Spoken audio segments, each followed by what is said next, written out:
दिलचस्प बात यह है कि पिछले कुछ दिनों से पाकिस्तान मुस्लिम लीग नून, ये वो हुकूमत है, ये वो जमात है जिसकी हुकूमत वफाक के अंदर है, यानी शहबाज शरीफ साहब वज़ीर आज़म है, पंजाब के अंदर मरीम नवाज शरीफ साहिबा वज़ीर आला पंजाब है। लेकिन कुछ ऐसी शख्सियात जो कि 2024 के इंतखाबात में इलेक्ट तो ना हो पाई लेकिन अपनी ज़मीर की आवाज़ को बुलंद करते हैं। अब वो बात, वो गुफ्तगू चाहे इमरान खान के केसेस के हवाले से हो या इस हवाले से हो कि ये हुकूमत जो कि आज मौजूद है ये कितनी बाइख्तियार है। दिलचस्प बात यह है कि राना सनाउल्लाह साहब, मियाँ जावेद लतीफ़ साहब, इमरान खान साहब को जो सज़ाएं इलेक्शन से फौरी पहले सुनाई गई उनके बारे में क्या कहते हैं। दिलचस्प बात यह है कि वो ये कह रहे हैं, बल्कि इस बात को कह रहे हैं कि सियासी फ़ायदा इमरान खान को हुआ इन सज़ाओं का। लेकिन अजीब बात है कि जब ये सब कुछ हुआ तो मरीम नवाज शरीफ साहिबा पर जिस तरह आज तनकीद दी जाती है, लेकिन उस वक्त उनको जब ये सज़ाएं इमरान खान को सुनाई गई तो जिस तरीके से उनका मौक़िफ़ सामने आया वो भी बड़ा दिलचस्प है। वो क्या फरमाती है, सुनिएगा।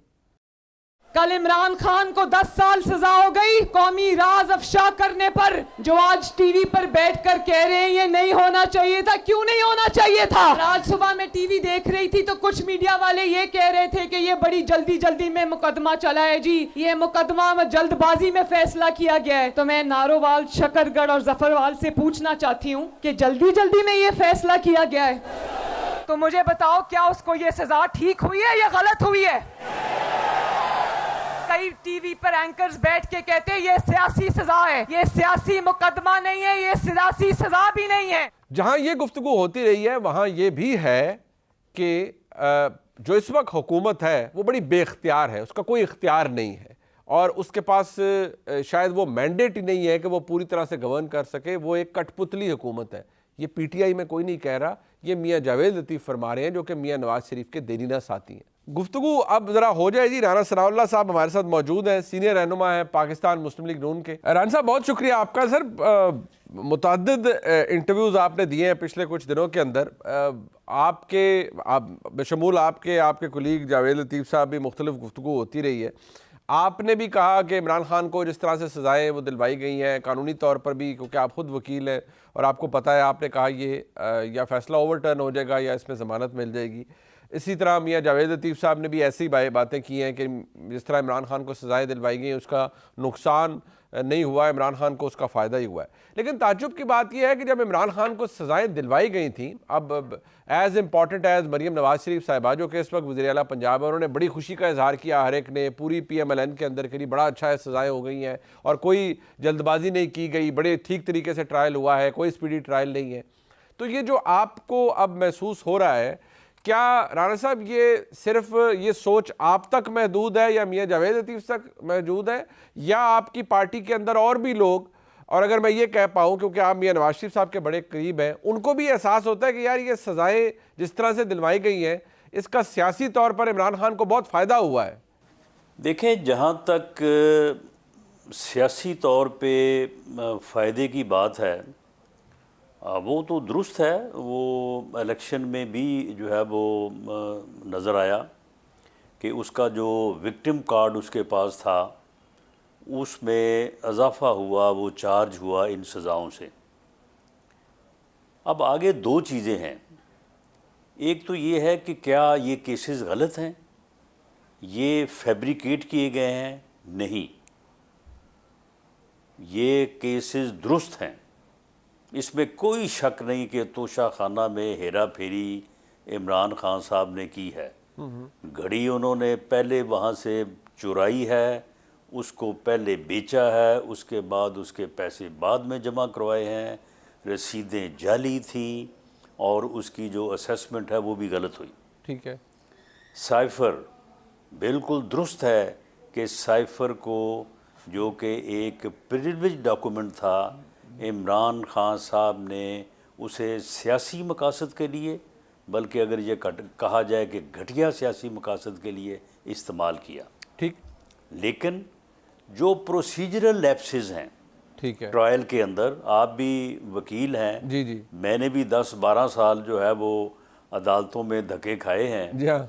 वो प्रोसीजरल जो लैप्सेस हैं वो अगर रह जाएं ड्यूरिंग ट्रायल, वो पता तो चलता है अपील में जाके, जब वकला जो है उन नकाइस को निकाल के अपील का सब्जेक्ट बनाते हैं। ठीक है। जब ट्रायल में फ़ैसला होता तो किसी को पता नहीं होता कि कौन से प्रोसीजरल लैप्सेस किए गए हैं या जिनको पूरा किया गया है। ठीक है। अब जब ये केस पेश हुआ तो अमजद परवेज़ साहब जो हैं बड़े ही रिनाउंड, बड़े मेहनती और बड़े गैर सियासी वकील हैं। जी जी, उनका किसी बात से, सियासत से कोई ताल्लुक नहीं है। बिल्कुल। तो उन्होंने जब ये बात कही कि कुछ ऐसे प्रोसीजरल लैप्सेस हुए हैं कि ये सस्पेंशन का केस बनता है, सज़ा की सस्पेंशन का केस बनता है, ठीक।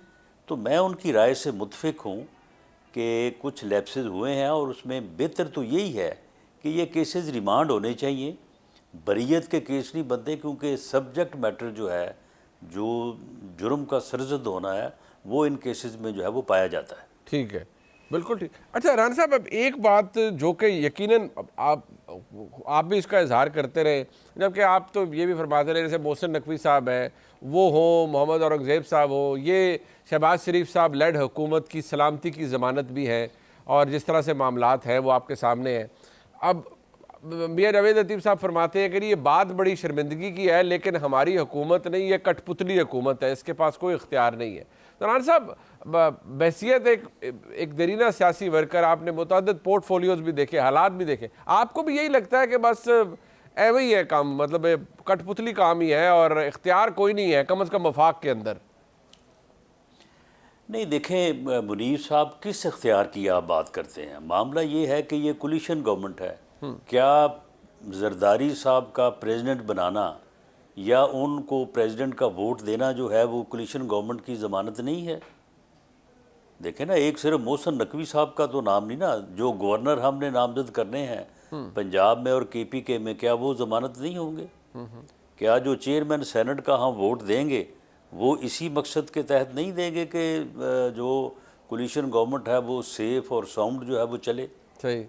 जो कोलिशन गवर्नमेंट होती है उसमें इख्तियारात जो हैं वो कंसेंसस के साथ ही होते हैं, उसमें स्टेक होल्डर्स होते हैं, उसमें कोई भी मामला, वो इरसा के चेयरमैन की तैनाती का मामला ही क्यों ना हो, हालांकि आप मुझे बताएं ये कितनी बड़ी जो है वो तैनाती है, तो उसमें भी जो है वो सबको ऑन बोर्ड लेना पड़ता है। इसके बगैर कोलिशन गवर्नमेंट का गुजारा नहीं है। आप इसे कह लें कि बेइख्तियार है, बाइख्तियार है, जो मर्जी इसको नाम आप दे लें, लेकिन कोलिशन गवर्नमेंट मीन्स इट। लेकिन जो कोलिशन पार्टनर्स होते हैं उनके ऊपर भी कुछ जिम्मेदारियां होती हैं। कुछ ज़रूरी नहीं कि पहले आप मीडिया पे आके लताड़ें कि जी ये क्यों चेयरमैन बना दिया, ये क्यों बना दिया, हम जिसे रहने नहीं देंगे, और उसके बाद फिर आप उसको विड्रॉ करवाएं।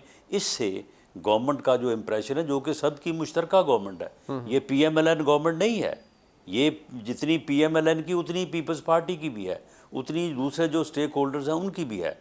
तो ये रवैया जो है इसके ऊपर हमें एतराज़ है, जो कि मैं समझता हूँ कि जायज़ है। बाकी कोलिशन गवर्नमेंट जो है, कोलिशन गवर्नमेंट के इख्तियारात ऐसे ही होते हैं। बट राना साहब, बड़ा दिलचस्प आपने फरमाया, ठीक है, और पीपल्स पार्टी वो इत्तेहादी है जिसे कहा जाता है ना कि दरवाजे पर खड़ा हुआ इत्तेहादी है, जो कैबिनेट का हिस्सा नहीं है, जो खड़ा है और वो कहते हैं कि हम शायद जो भार है वो भी बर्दाश्त करने को तैयार है, लेकिन वो एक सियासी जमात है। आपका PDM 1 में भी उनसे इत्तेहाद रहा, उस वक्त वो कैबिनेट में थे। बट मैं सिर्फ इसलिए, मैं मोहसिन नकवी साहब की बात इसलिए कर रहा हूँ कि एक शख्सियत, वो उनका ताल्लुक आपसे, हम सबसे सारे उन्हें जानते हैं, बड़ी बासर शख्सियत है। वो निगरान वज़ीर आला पंजाब रहे, जैसे ही हुकूमत बने वो वज़ीर दाखिला के तौर पर आए, और अगर आपके बशमूर आपके बहुत से लोगों से पूछा जाए कि नहीं मोहसिन नकवी साहब आपकी पार्टी में है, तो उन्होंने कहा नहीं हमारी पार्टी में भी हमारे उम्मीदवार नहीं है। पीपल्स पार्टी से पूछे, उन्होंने कहा हमारे भी उम्मीदवार नहीं है। तो फिर अगर ये समझा जाए कि मोहसिन नकवी साहब इतने बाइख्तियार, इतने ताकतवर हैं कि वो बाकायदा तौर पर इस निज़ाम में इस्टेब्लिशमेंट के उम्मीदवार के तौर पर मौजूद है और वज़ीर दाखिला भी हैं, तो फिर तो ये हुकूमत इख्तियार के लिहाज से बड़ी कमज़ोर हुई राना साहब। यानी कि मोहसिन नकवी साहब शहबाज शरीफ साहब की या किसी और की तो चॉइस नहीं हो सकते एज वज़ीर दाखिला, और बड़े लोग हैं आपकी जमात के अंदर जो वज़ीर दाखिला बन सकते थे। मोहसिन नकवी साहब तो बाकायदा तौर पर भेजे गए, बिठाए गए, लाए गए, तो इससे आपको अपनी कमज़ोरी का एहसास नहीं होता इस हुकूमत की? मुनीर साहब, बात ये है कि मोहसिन नकवी साहब जो हैं वो आपके भी अच्छे जानने वाले हैं, मेरे भी दोस्त हैं जी। अब हम उनको ही रगड़ा दिए जा रहे हैं। मोहसिन नकवी साहब जो है ना, आप मेरी आज बात सुन लें, मोहसिन नकवी साहब फैसलाबाड़ा साहब के उम्मीदवार हैं। अच्छा जी, वाह वाह फैसल वाह वाडा साहब को वाह, डिस्कस वाह, करने वो कहाँ से आए हैं?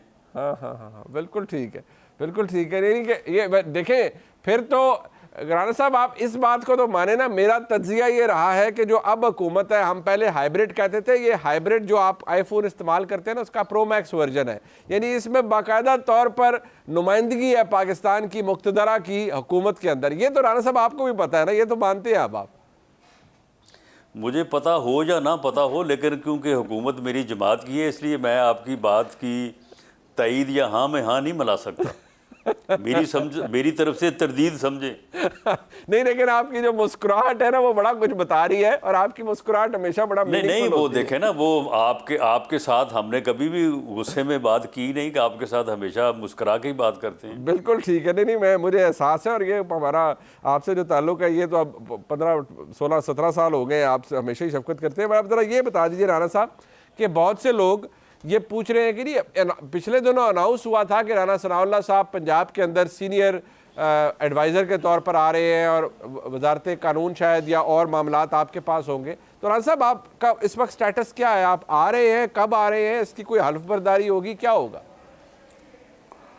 देखें, इस बारे में पार्टी के एक लेवल पे ऊपर जो है वो बात होती रही है। मेरा भी एक अपना इस बारे में नुक्ता नज़र है कि एक पार्लिमानी जमहूरी सिस्टम में गवर्नेंस के मामलात जो हैं वो किन लोगों के ज़िम्मे होने चाहिए, किन लोगों को अपनी ज़िम्मेदारी निभानी चाहिए।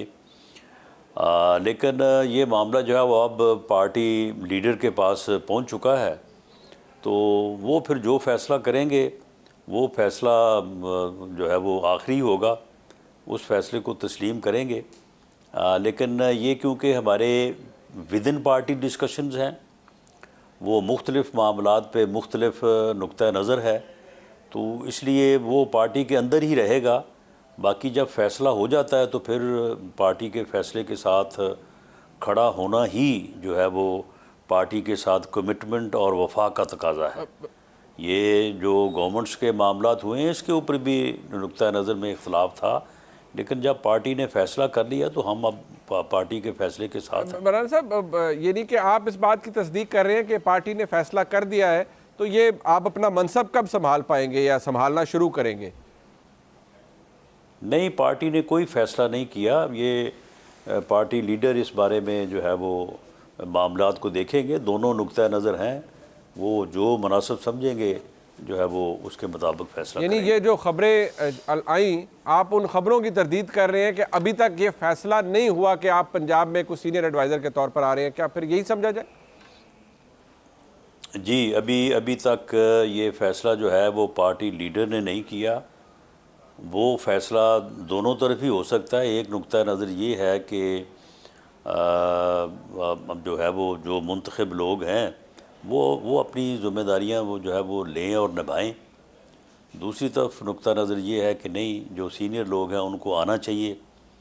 तो ये चीज़ें जो हैं, ये मेरा ख़्याल है कि पार्टी लेवल पे ईद के बाद कोई मीटिंग होगी तो उसमें इस पहलू समेत बाकी चीज़ें भी जो हैं वो डिस्कस होंगी, क्योंकि मेरा इस बारे में एक बड़ा वाज़ेह मौक़िफ़ है कि मुल्क इस वक्त बदतरीन मुआशी बहरान का शिकार है, उतना ही बदतरीन सियासी बहरान है। 8 फरवरी के इलेक्शन से जो तवक्को थी कि ये बहरान ख़त्म हो जाएगा, ये ख़त्म नहीं हो सका। इस सियासी बहरान के ख़ात्मे के लिए भी जो है वो कोई तरीक़ाकार अपनाया जाना चाहिए, और वो सियासी तरीका ही हो सकता है, वो कोई और तरीका नहीं हो सकता। ये बहरान की शुरुआत जो है जो 17-18 में हुई, उस वक्त मुल्क मुआशी तौर पे भी स्टेबल होने जा रहा था, सियासी तौर पे भी स्टेबल था। एक साजिश के तहत मुल्क को सियासी तौर पे बहरान का शिकार किया गया।